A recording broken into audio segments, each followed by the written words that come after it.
The Honorable Ekomas Mwengi Mutusa, yours truly. Motion as follows. Mr. Speaker, pursuant to the provisions of Article 150, Sub-Article 1B and Sub-Article 2 of the same, read together with Article 145 of the Constitution of Kenya that we passed in 2010, and as read together with our standing orders number 64 and 65 of the standing orders of the National Assembly, the Assembly of the Republic of Kenya, this Honorable House resolves to remove from office, by way of impeachment, His Excellency Rigathi Gachagua, EGH, the current Deputy President of the Republic of Kenya. Mr. Speaker, sir, and honorable members, this special motion was lodged with the Clerk of the National Assembly on the 27th September 2024 and contains 11 grounds for impeachment. Mr. Speaker, in compliance with the law, as stated earlier, the grounds are concise, precise, are particularized in the motion, and this is a motion, and are supported by cogent, convincing, persuasive, evidentiary material in the nature of documents, affidavits, and electronic evidence. Mr. Speaker, I will also be presenting live witnesses, viva voce evidence, who will testify to corroborate the evidence that we have adduced in support of the grounds of impeachment. Mr. Speaker, honorable members, in the interest of the time allocated, I am not able to go clause by clause, sentence by sentence, paragraph by paragraph, because as you notice, the grounds themselves constitute about 42 pages, and with the rest of the material, we have about nearly 100 pages. And therefore, Mr. Speaker, with your guidance, allow me to summarize the 11 grounds as follows.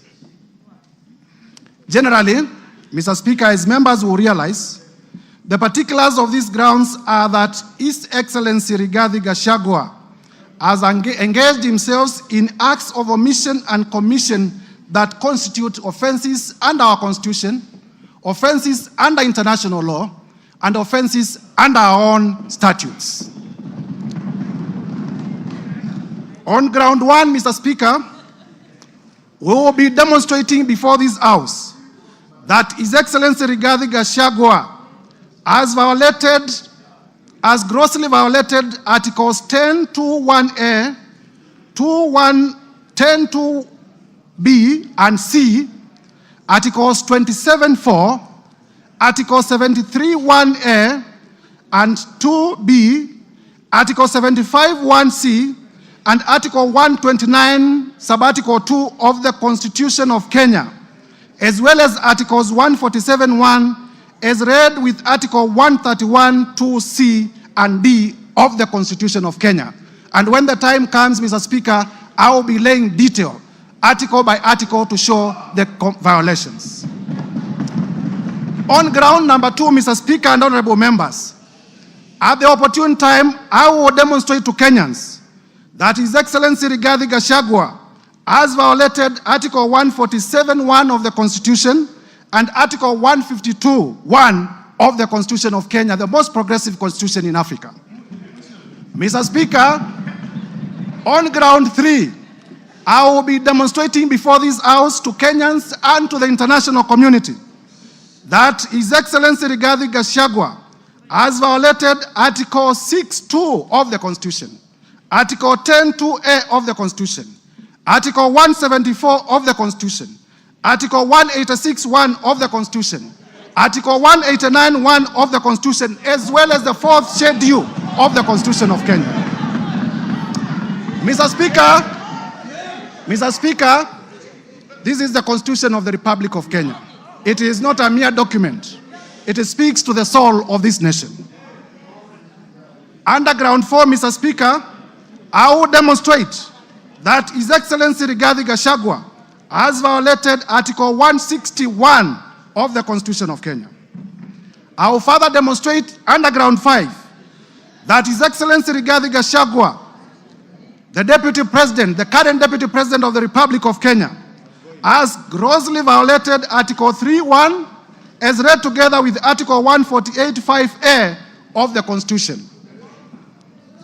Under ground 6, Mr. Speaker and honorable members, I will demonstrate that the Honorable Rigathi Gachagua has committed crimes under Section 13(1)(a) and 62 of the National Cohesion and Integration Act, the act that speaks to our nationhood, the act that speaks to our multi-ethnicity, the act that speaks to our society remaining together as a cohesive society.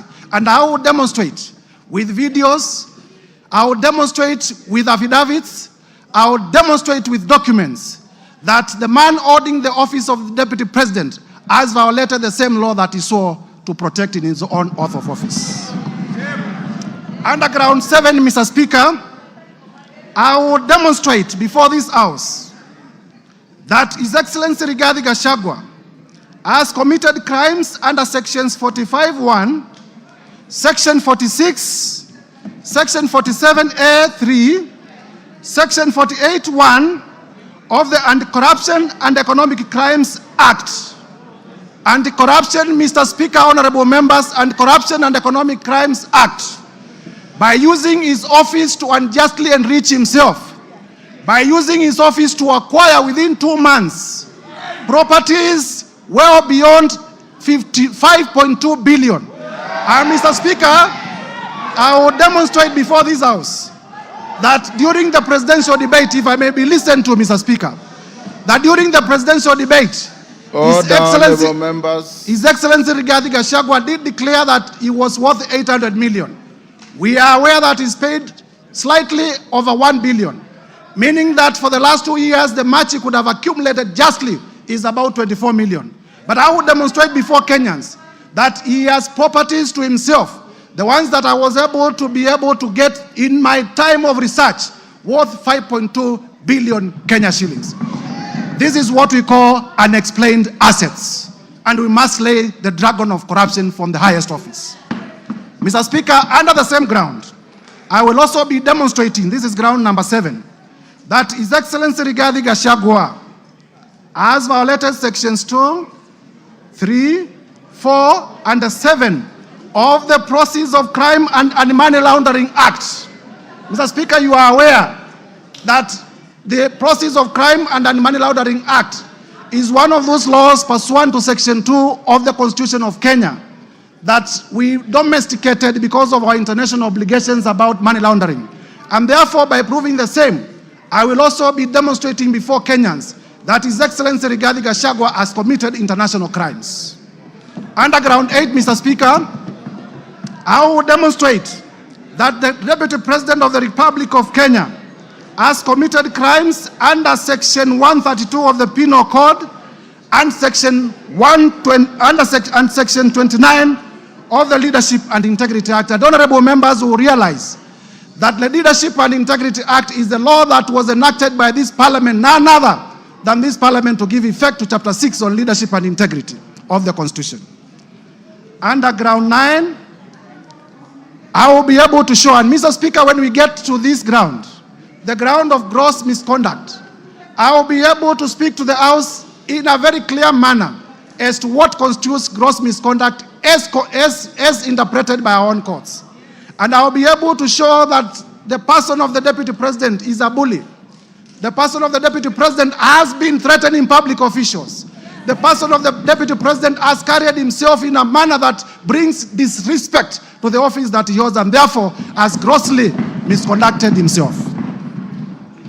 Under ground 10, Mr. Speaker, I will also specifically demonstrate that the person of the Deputy President has committed the offense of gross misconduct in the manner of insubordination, insubordinating the presidency and the Kenyan state. The Kenyan state is our soul, and if you insubordinate the state, you are not worth being a state officer. Lastly, Mr. Speaker, under ground 11, with your permission, when the time comes, I will also demonstrate, honorable members, if we may be listened to, I will also demonstrate that specifically the Honorable Rigathi Gachagua has committed crimes of gross misconduct, as I had earlier alluded to, in terms of bullying and threatening public officers. Mr. Speaker, in compliance with the provisions of Articles 145(1) of the Constitution, as read together with the National Assembly Standing Order number 65, honorable members, if you may listen, this is important. A total, Mr. Speaker, a total of 291 members of this National Assembly have graciously appended their signatures in support of this motion. 291 members.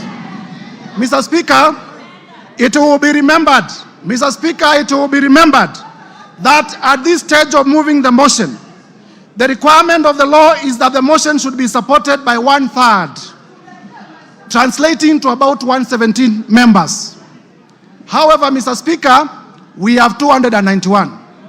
I therefore wish to thank my colleague members of Parliament for supporting this motion to over 83%, way beyond the required threshold of two-thirds, which is 67%, that is required at the next stage of voting for this motion. So, Mr. Speaker, there are times when we used to say this is an open and shut case. Mr. Speaker, sir, as a requirement of our standing orders, please allow me to read the names of the members who have signed in support of this motion.